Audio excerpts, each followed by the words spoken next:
انسانوں کو سب سے خوفناک عذاب ہونے والا ہے، دو انسانوں کو، ایک سود کھانے والا، ایک قتل کرنے والا، ایک سود کھانے والا، ایک ناحق قتل کرنے والا۔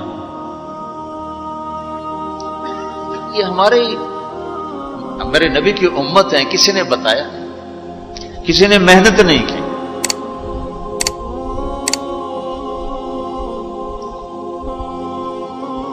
آخری حج کا خطبہ آپ نے جو دیا، ہر دفعہ یہاں سے بات شروع کی، تمہارے جان مال ایک دوسرے کے لیے قابل احترام ہے، کسی پہ ہاتھ نہ ڈالو۔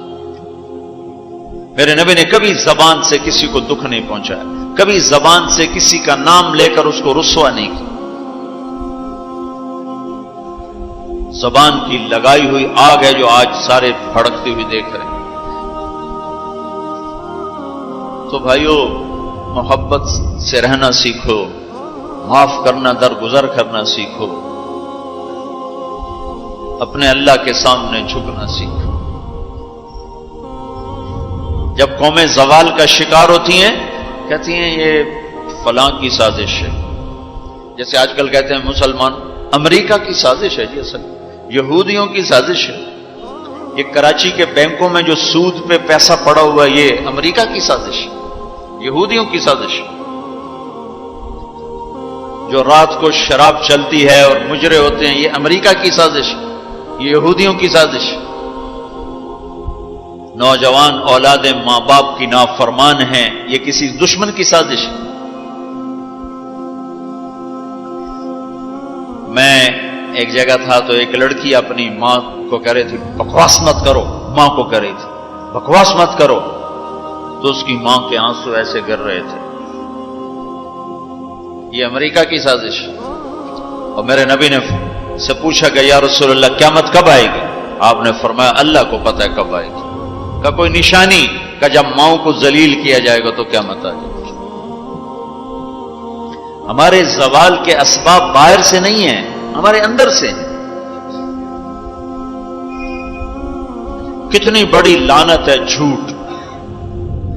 آپ نے فرمایا جب کوئی جھوٹ بولتا ہے تو 3 میل تک اس کی بدبو سے فرشتے بھاگ جاتے، 3 میل تک فرشتے بھاگ جاتے۔ تو پھر پاکستان کا کون سا بازار ہے جس میں کوئی رحمت کا فرشتہ آئے گا؟ کہ ہر دکاندار جھوٹ بول رہا ہے، ہر بڑا چھوٹا تاجر جھوٹ بول رہا ہے، ہر سیاستدان جھوٹ بول رہا ہے۔ ہر سے مراد ہے 100 میں 99 نہیں، 1 لاکھ میں 99,999، کوئی 1 لاکھ میں شاید ایک کوئی سچا مل جائے۔ اور جس قوم میں جھوٹ اور ظلم اور خیانت پھیل جائے وہ قوم تباہ ہو جاتی۔ ان کو کسی دشمن کی ضرورت نہیں ہے، وہ اپنے دشمن خود ہیں۔ جسے نشہ کرنے والے کا کوئی دشمن نہیں، وہ اپنی ذات کا دشمن خود ہے۔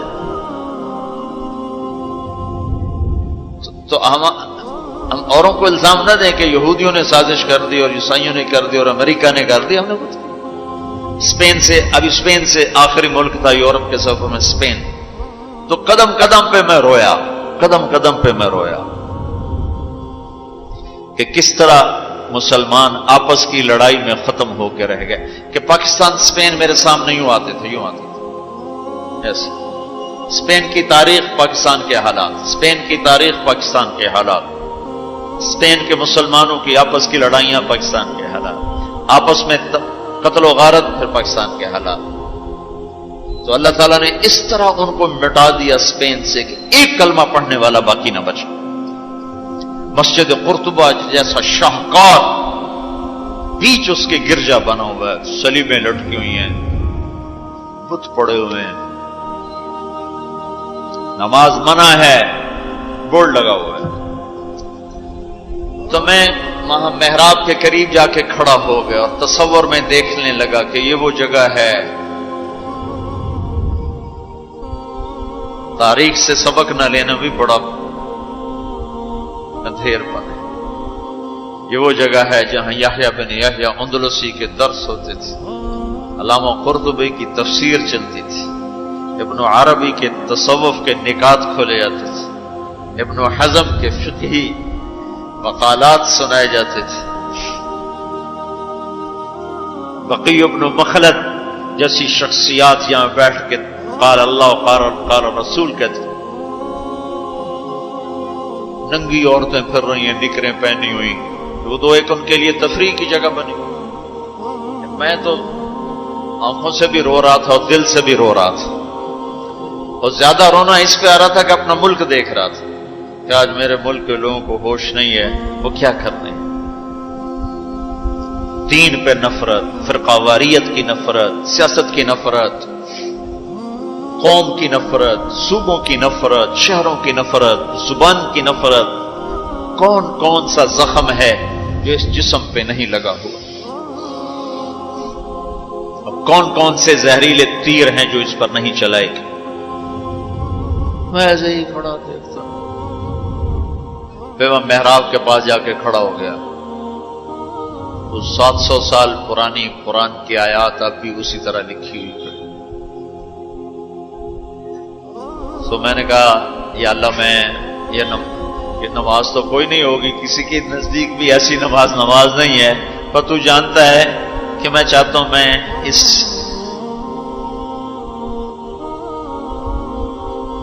ارے میرے بھائیو، آپس کی نفرتیں مٹا دو اللہ کے واسطے. اپنی جان کے دشمن نہ بنو، معاف کرنا سیکھو، درگزر کرنا سیکھو، فرقہ واریت کی باتیں کرنا چھوڑو، تقریریں سننا چھوڑو. تاریخ میری کمزوری رہی ہے، میں بچپن سے تاریخ پڑھتا آ رہا ہوں. یہ تبلیغ میں لگنے سے پہلے ہی ذوق تھا تاریخ پڑھنا. جب تبلیغ میں لگے تو مدرسے میں آ گئے تو اور پڑھنے کا لگ گیا. پھر کچھ اللہ تعالیٰ نے یاد اچھی دے دی تو جو چیز پڑھی وہ یاد رہے گی، وہ سارا تسلسل. اور میں تو ایسے بس ڈوبتا ابھرتا رہا کہ یا اللہ، آج میں یہاں اس دھرتی پہ سجدہ نہیں کر سکتا جہاں 700 سال جن اینٹوں نے سجدے کے لمس محسوس کیے، جن اینٹوں نے تیرے لاکھوں کروڑوں پیاروں کے آنسو جذب کیے، جن در و دیوار نے تیرے ہزاروں محبوب لوگوں کے واز و ارشاد سنے، جن کونوں میں تجھے یاد کرنے والے ہزاروں لاکھوں کروڑوں انہیں روشن کرتے کرتے کرتے آج اسی زمین کے نیچے سوئے ہوئے ہیں. قرطبہ کے قبرستان پہ شہر بنا ہوا، نہ کسی بادشاہ کی قبر باقی اور نہ کسی بڑے کی نہ کسی چھوٹے کی. میں یہاں نماز پڑھتا ہوں، میری نماز قبول کر لے. میں نے اشاروں میں نماز پڑھی، اللہ اکبر، پھر ثنا، پھر سجدہ، پھر رکوع، پھر سجدہ. اللہ اتنا کو کیا ہے، رکوع سجدہ اتنا کر کے تاکہ کسی کو، چونکہ جو داڑھی والا اندر آتا نا تو اس کے پیچھے سیکورٹی لگ جاتی کہ کہیں کسی کونے میں چھپ کے نماز نہ پڑھ لے. تو ایک سیکورٹی والا ہمارے پیچھے کر رہا تھا. چلو یا اللہ، میں بھی ان میں ہو جاؤں جنہوں نے اس مسجد میں نماز پڑھی تھی. اور میرا پاکستان اس دور سے گزر رہا ہے، نہ عوام کو ہوش ہے نہ خواص کو ہوش کہ کیا ہو رہا ہے. شاید اللہ تعالیٰ کسی کی فریاد پر آنکھیں کھول دے کسی کی. تو بھائیو، محبت سیکھو، درگزر سیکھو. اس تبلیغ سے خوبصورت محنت، سارے دین کی محنتیں حق ہیں جس سے خیر پھیل رہی ہو، جس سے لوگوں کو نفع پھیل رہا ہو. لیکن میرے بھائیو، دنیا بھی پھری ہے، تاریخ بھی پڑھی ہے. وہ کچھ اللہ تعالیٰ نے موقع دیا، بہت زیادہ سمراج یہ نہیں کہ میں کوئی کتابوں کے انبار لگا دی. اپنی حیثیت کے مطابق میں آپ کو اندر کے یقین کے ساتھ کہتا ہوں کہ پہلے 300 سال کا تو کوئی مقابلہ نہیں. پہلے 300 سال کو چھوڑ کر ان 1100 سال میں تبلیغ جیسا کام کبھی نہیں ہوا. میں تمہارے سامنے ہاتھ جوڑتا ہوں، تبلیغ میں وقت دو. اگر اپنے اللہ سے تعلق بنانا ہے، اگر لوگوں کو اللہ کی طرف پھیرنا ہے تو تبلیغ میں جاؤ. بہت بڑا مجمع آیا ہوا ہے، صرف ہر مہینے 3 دن کی نیت کر لو کہ ہر مہینے 3 دن لگانے ہیں. کرو گے نیت؟ کرتے ہو نیت؟ ہر مہینے 3 دن لگانے شروع کرو. تمہاری زندگی میں تبدیلی آ جائے گی. 6 بر اعظم کے انسانوں تک پیغام پہنچ رہا ہو، ہر زبان کے لوگوں کو ہدایت مل رہی ہو، ہر طبقے کو ہدایت مل رہی ہو. جب طوائفوں کی طرف ذہن گئے، ان کا خسروں کو بھی تو لینا چاہیے، وہ بھی تو نبی کی امت، ان کے پاس پہنچ گئے. تو ہمارے علاقے کا سب سے بڑا ڈانسر اب اس کی داڑھی ہے، 5 وقت کا پہلی صف کا نمازی ہے. جب میری اس کی پہلی ملاقات ہوئی، میں نے کہا وہ کبھی نماز پڑھی؟ کہا جی کدی نہیں. کدی جمعہ پڑھے؟ جی کدی نہیں. عید پڑھی؟ جی کدی نہیں. میں کیوں؟ کہ جی یہ مولوی ساڑھے نال نفرت کریں دن اور اساں بھی پرا پرا رہ جانے ہیں، تو سب پیار کی تو ایسی آ گئے ہیں. اس کا چلا بھی لگ چکا ہے، داڑھی بھی رکھ لی ہے. ایک مجھے ملا ناچم کا، یہی اس کے بال کٹوائے، سارا کچھ سٹ سٹ کیا. اور کچھ عرصے بعد پھر میں دیکھو نا سرخی لگائی وہ فوٹو، بہت ہے نا کی کچھ. اس نے اپنے واقعہ سنا. کہا جی میں مسجد میں گیا نماز پڑھنے، تو مولوی صاحب نے آخیا اے خسرا کدے اندر وڑا ہے، باہر کٹو، باہر کٹو. تو ٹیک سنگھ گئی ہماری جماعت 95 میں. تو اس وقت وہ یہ سوشلزم کا بڑا مرکز تھا. تو اس کے جا کے اس سے ملے ہمارے ساتھی، جو بڑا ان کا وہ پریزیڈنٹ تھا، صدر تھا. اس نے کہا جی مسلمان ہوں، کافر نہیں ہوں، سوشلزم سے متاثر ہیں. تو اس کی ہم بات کرتے تھے، ہم پر دہریے کا لیبل لگنا شروع ہو گیا، دہریے دہریے دہریے. ایک دن نماز پڑھنے گیا مسجد، ظہر کی نماز تھی، عصر کی نماز، وضو کر لیا تھا اور مسا کے لیے پانی لیا، مسا کرنے کے لیے ہاتھوں میں پانی لیا. تو پیچھے سے مولوی صاحب کی آواز آئی امام مسجد، اے دہریہ اندر کدے وڑا ہے، باہر کٹو. تو میں نے وہ پانی یوں کر دیا، اور اس کے بعد آج تک میں مسجد نہیں گیا. اس میں جتنا مجرم وہ ہے، اتنا ہی مجرم وہ امام مسجد ہے جس نے یہ کہا ہے دہریہ باہر کٹو. تو بھائیو بہت بڑا مجمع بیٹھے ہو اوپر نیچے، اور اکثر نوجوان نظر آ رہے ہو. محبت سیکھو، اللہ سے صلح کر لو، توبہ کرو. یہ جو لوگ چوریاں ڈاکے کر رہے ہیں، ان کے لیے بھی دعا کرو کہ اللہ ان کو بھی ہدایت دے. وہ اس حال میں مر گئے تو پتہ نہیں کون سی جہنم میں جائیں گے. تو نیت کرتے ہو سارے؟ ایک نیت میں اور کروایا کرتا ہوں کہ بھئی آج تک جو ہوا ہوا، آئندہ توبہ، صلح کر کے اٹھیں، اللہ کی بارگاہ میں صلح کر کے اٹھیں. تو اس کی بھی نیت کرتے ہو؟ ابھی تمہارے آنے سے پہلے اسپین کے ایک ساتھی سے بات ہو رہی تھی، وہ جو میں آخر میں توبہ کرواتا ہوں. انہوں نے کہا جی آپ تو چلے گئے ہیں اور ہمیں مسلسل خبریں آ رہی ہیں، چونکہ وہاں پاکستانی بہت زیادہ شراب کا کام کرتے ہیں، ان کے ہوٹلز ہیں تو ہوٹل میں شراب چلتی ہے. انہوں نے کہا جی مسلسل ہمارے لوگ کہ اچھی جی توبہ کیتی ہے باجی اسی شراب بیچنی بند کرتی، شراب بند کرتی، شراب بند کرتی. مختلف جگہوں سے خبریں آ رہی. کہا جی ہم نے وہاں توبہ کی، ہم نے سوچا تھا مکے جائیں گے، وہاں جا کے توبہ کریں گے، لیکن وہ تو ادھر ہی انہوں نے ہمیں توبہ کروا دی. تو بس یہ ہماری توبہ، ہماری توبہ. تو ایک یہ کہوں گا کہ توبہ کر کے اٹھو، ٹھیک ہے؟ جو پیچھے گزر گئی اللہ معاف کر دے، آئندہ تو اس سے صلح کر کے چلیں گے. اور اگر کبھی پھر ٹوٹ گئی تو یہ کون سا اوکھا کام ہے، پھر توبہ کریں گے، پھر معافی مل جائے. اس دربار میں معافی کے سوا تو معافی سے معاف کرنے سے زیادہ محبوب عمل کو نہیں اللہ کی بارگاہ. تو توبہ کی بھی نیت کرتے ہو تو کہو یا اللہ میری توبہ، پھر کہو یا اللہ میری توبہ، پھر کہو یا اللہ میری توبہ. اللہ قبول فرما لے. اب حج والوں سے کوئی موقع ملا تو کر لوں گا، ورنہ وہیں مکے چل کے بات کریں گے. لیکن آپ بھائیو، ہو سکتا ہے اس وقت کی بات یہی ہو جو اللہ نے کہلوائی، ضرورت اسی کی ہو. میں آپ سے گزارش کرتا ہوں محبت سیکھو، معاف کرنا سیکھو، ماں باپ کے آگے چپ رہنا سیکھو، بیوی کی کمی بیشی برداشت کرنا سیکھو، حتیٰ کہ اولاد کی کمی بیشی پر بھی ایک دم سیخ پانا ہو جاؤ، ہاتھ نہ اٹھاؤ، صبر کرو، حوصلے سے کام لو اور ان کو پیار محبت سے سمجھاؤ. سہیل احمد مشہور اداکار ہے، 96 میں ہم نے اداکاروں میں بھی کام کیا تھا، تو اس وقت ہم ایک مرید کے ہماری جماعت تھی جو ہمارے ساتھ تھا، گجا مالک، مجھ سے کہنے لگا مولانا میرا باپ DSP ریٹائر، زندگی پر 1 روپیہ حرام نہیں کھایا، 1 روپیہ رشوت نہیں، اب بے تکلفی ہو چکی ہے، تعلق بن چکا ہے، تو میں کہتے تو کڑے حرام کھاتے بڑھ گئے، میں نے آگے کہا تو کڑے حرام کھاتے بڑھ گئے، تو کیوں اس غلط کام میں چلا گیا؟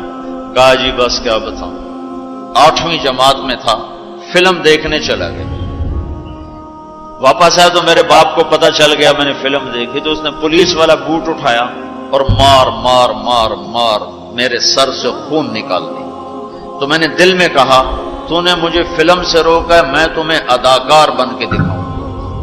کہا جی وہ شیطانی ضد پر آج یہ ہو رہا، تو اپنی اولاد کے ساتھ، استاد و تو شاگرد کے ساتھ ہمارے یہاں سختی ہے، اسکول ٹیچر بھی، مدرسوں کے مدرسین بھی بہت شدت کا لہجہ، سختی کا لہجہ، کان پکڑوانے، مارنا پیٹنا، یہ انسانی طریقہ نہیں ہے۔ پہلا جھوٹ ماں باپ سکھاتے ہیں، اولاد پہ سختی کرتے ہیں، وہ جھوٹ بولنا شروع کرتے۔ میرے والد صاحب نے نماز سختی سے پڑھانا شروع کی، جب میں گھر میں ہوتا تھا، تو اب اللہ گواہ ہے اپنے گناہوں کا ذکر نہیں کرنا چاہیے، لیکن صحابہ بھی کیا کرتے تھے، جاہلیت کے قصے سناتے تھے اللہ کے نبی کو، اپنے باپ کے ڈر سے بغیر وضو پہ جا کے نمازیں پڑھیں۔ ایسی شدت نہ ہو کہ زبان جھوٹ پیا۔ 4تھی جماعت میں تھا میں، ہمارے استاد تھے ماسٹر شفیع صاحب رحمۃ اللہ علیہ، بڑے محنتی استاد، اس زمانے کے استاد ہوتے ہی محنتی تھے، لیکن مارتے بہت۔ انہوں نے ہمیں حساب کا سوال لکھایا، سلیٹیں ہوتی تھیں اس پر، اب میں کوئی 12ویں نمبر پہ بیٹھا ہوا تھا، اور جو جا رہا ہے آتا نہیں، ٹھو ٹھو ٹھو ٹھو، سوٹے بھی مکے بھی، میں کہہ رہا بھی مر گئے، مجھے بھی نہیں آتا تھا، اور میں انتظار کر رہا ہوں کہ یا اللہ میں اس سے نکلوں کیسے، سوال تو آتا نہیں، پکی گل ہے سوٹے ہی ہیں۔ اب میرا چھوٹا ذہن اور میں سوچ رہا ہوں کہ کیا چکر چلاؤں، کیا چکر چلاؤں۔ تو تھوڑا سا بیک گراؤنڈ یہ ہے کہ چونکہ ہمارا زمیندارہ ماحول تھا، تو استادوں کو گھر ہماری طرف سے گندم جاتی تھی، چاول جاتے تھے، گھی جاتا تھا، آٹا جاتا تھا، مکھن جاتا تھا، چینی جاتی تھی، مرچیں جاتی تھی، جو سیزن پہ تو وہ جاتی تھی۔ تو کوئی 2 مہینے پہلے میرے استاد جی نے کہا تھا کہ پتر مرچاں بھجوا دے، ابے نو آخی مرچاں بھجوا دے، وہ میں بھول گیا کہنا بھول گیا۔ سب میں بیٹھا سوچ رہا ہوں یا اللہ جان کیسے بچاؤں، وہ 2 مہینے پرانی بات یاد آ گئی۔ جب میرے سے آگے 2 لڑکے رہ گئے، اس وقت یہ سارا پچھلا کمپیوٹر کھلا، تو میں اٹھ کے گیا، میں نے کہا استاد جی ابا جی پہ آندین کل مرچاں پہنچ جا سکتے، ابا جی پہ آندین کل مرچاں پہنچ جا سکتے۔ میں نے کہا شاباش میرا پتر تو بائے جا۔